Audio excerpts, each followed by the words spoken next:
Hello, this is Leon from L3I. Just going to kind of go over our new Hyve chassis and show you some of the features and basically give an overview of the new chassis and what it has to offer to the market. So with this chassis, we wanted to bring something new to the market that wasn't in the traditional design of a lot of the other chassis that you've been seeing. So our big thing was inclusivity and including everybody in the sport. And so one of the first requirements we had with this new chassis was having a length of pull adjustment that was wide enough to accommodate all of our shooters. And so we can collapse this down to a very narrow distance. Right now our bag rider is pushing it up so I can't get it all the way in. But it goes down underneath 12 inches of length of pull. You can take it out and you can go well over 14 inches length of pull for your taller shooters. And then also you can have different thicknesses of butt pads and also butt pad spacers that work as well in that. Then you have your cheek height. We have, laser markings that show how high you have that cheek height up, but it goes up pretty high. And then also you have your adjustable bag rider, quick turn of the knob. You can adjust your bag rider up taller for those stages that just require a little bit more bag than what you're coming into it with.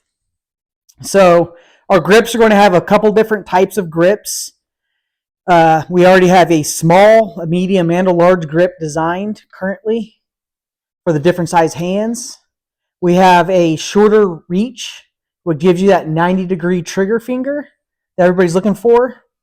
One of the nice parts of our designs is you can run this knuckle underneath your trigger finger all the way up against this slope surface on the trigger guard and push into it and mitigate recoil by catching it with that trigger guard with your finger. That's kind of a design feature for your higher recoiling centerfire rifle competition rounds. I personally shoot .308 in competition, so I wanted a chassis that could mitigate the recoil of that .308 cartridge really well. That leads us into another feature set of the chassis, which is the really low bore axis. Your action set's really low, and your barrel is very close to the bottom surface where this rides on the support bag. And so with having that center line of that barrel really close to that bag, it gives you a very small moment arm about that pivot point where the rifle wants to pivot, which equates into less muzzle rise when shooting off of a support bag from the center of the rifle. We have our control shields, control bridges. 2 of them will cover basically 90% of the forearm up until your scope objective. Currently, they have 3 M-lock slots on top of each bridge. Our newer fore-end that the production models will have 4 M-lock slots per bridge, so these bridges are getting longer. This fore-end's coming out to a full 17 inches of usable ARCA rail. And then these side M-lock panels will go up to 4 slots instead of 3 slots with that new change as well. This is kind of our shorter handguard that we're going to offer, but the base model, the competition model, will have the longer fore-end. So if I flip it around here, you can see we also have panels that have QD slots in them. So if you're running a Sykes clutch or an OBI clip for your backpack, it'll also interface with that. You can take these panels out. You can switch them around to have M-lock where you want, QD slots where you want, or we'll have weights that bolt into these slots as well to add additional weight on the front of the chassis. We also have these internal weights. You can see here. They fit into these slots inside this fore-end. You can see this just kind of drops in there and bolts with 2 bolts. There's 5 of those internal weights. These are steel. You can see they're dished out pretty well to accommodate a 1.250 barrel with plenty of clearance. We have some of the most clearance of any chassis around, so you don't have to worry about barrel diameter clearance. The fore-end dovetails into this center section of the inlet body, and then it has 4 screws on either side, 4 torque screws, to get a super tight, rigid lockup. And what this allows us to do is to make a completely modular chassis. So this center inlet can be swapped with an inlet for a different type of action, whether it be a Tika, a CZ, a 700 pattern, potentially a Howa. We're looking at a bunch of different inlets we can do for this. The buttstock connects to the center inlet, and then the forend connects to the center inlet. So if you decide you want a narrower forend or a longer forend or a shorter forend, you want a different type of buttstock down the road when we come out with maybe a more skeletonized version, we're looking into doing that as well with the lightweight hunter sportsman builds that are going on at this point. We were going to have an extended barricade stop for your rimfire shooters to prevent the magazine from being contacted by the support bag. That's currently not on this chassis right now. Those got hung up in anodizing, so I can't show you that at the moment. We had one on our prototype rifle at Nationals, the Rimfire Nationals, that I think a lot of people saw. We're looking at releasing an adjustable mag latch here soon. Coming down the road, it'll be an upgraded option. We have you see this little mounting hole here, this hole here for the screw, and then a rotational hole here. This will allow thumb shelves to be bolted to the side, whether left-handed or right-handed, for the shooter to give additional thumb support. Our cheek rest here, you can see these are slotted, so you can adjust them back and forth. And it also doubles as your bag rider down below.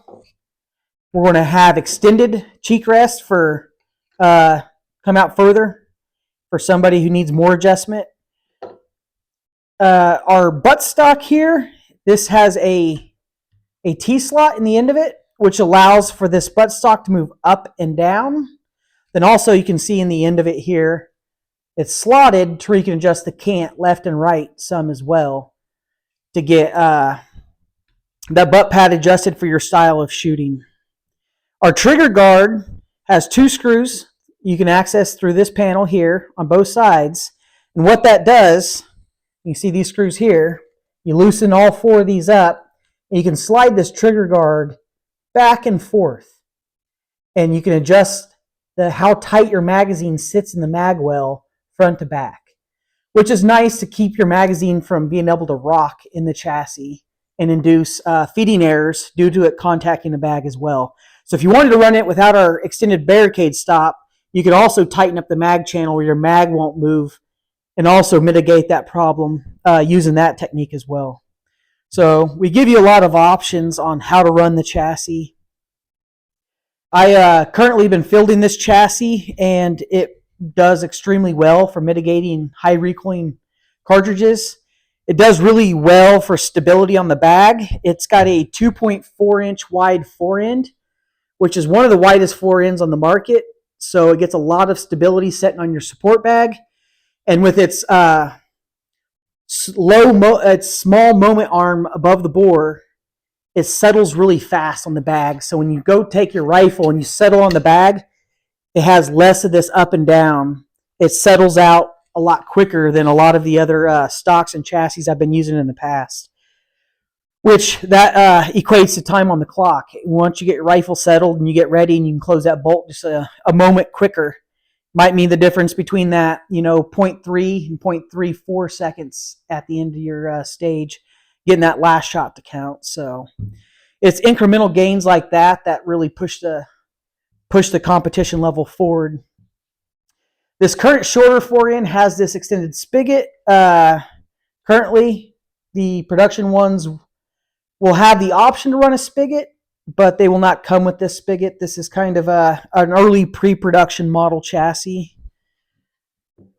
I'm going to be offering grip tape. Another thing to talk about with these control bridges, there's an indentation running across here and here. And so that's naturally where you're going to kind of wrap your thumb around. And so we'll have grip tape panels that'll fit into these indentions as well. Trying to think of anything else I did not cover. Okay, the bottom of the trigger guard here, you can see it has a slot, and that's to allow you to adjust your trigger weight, with the trigger installed into the chassis currently. Just another feature we added as of recently. This is currently a Remington 700 short action compatible. We plan on doing the CZ inlet next. I believe that's about, okay, wait, that's another thing people are going to want. So this chassis, it doesn't currently have the grips on it, but if it had the grips on it and with no weights in it and the control bridges, it would weigh right around 6.5 pounds. Currently, with all these weights and the control bridges on it, this configuration is about 8.5 pounds.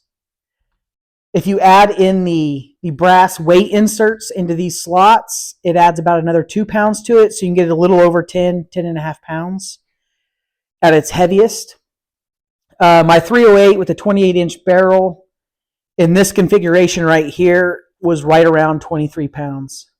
So it'll definitely get you up to that weight point that you're kind of looking at for most of your competition rifles. With the additional 2 pounds in this forend, it put me about 25 pounds with the 308. And that's, 25 pounds without having any external weight sticking out from the side. No wings. This is easy to manipulate, easy to hold in the hands. You can wrap your hands around it since it has such a thin top to bottom handguard with that low bore axis. It still makes it, even though it's a really wide forend, it still makes it a very manageable forend because you can wrap your hands around it and get some good leverage. So that's one of the big benefits of having that really low bore axis, is that you can create a wider forend and still have a very manageable forend at the same time. I think that's about it. I appreciate your guys' time, and looking forward to getting this in your hands in person and letting you get behind it and seeing what this chassis is really capable of. I think it's going to be a very popular item on the market once it kind of takes hold. So thank you. Have a good day.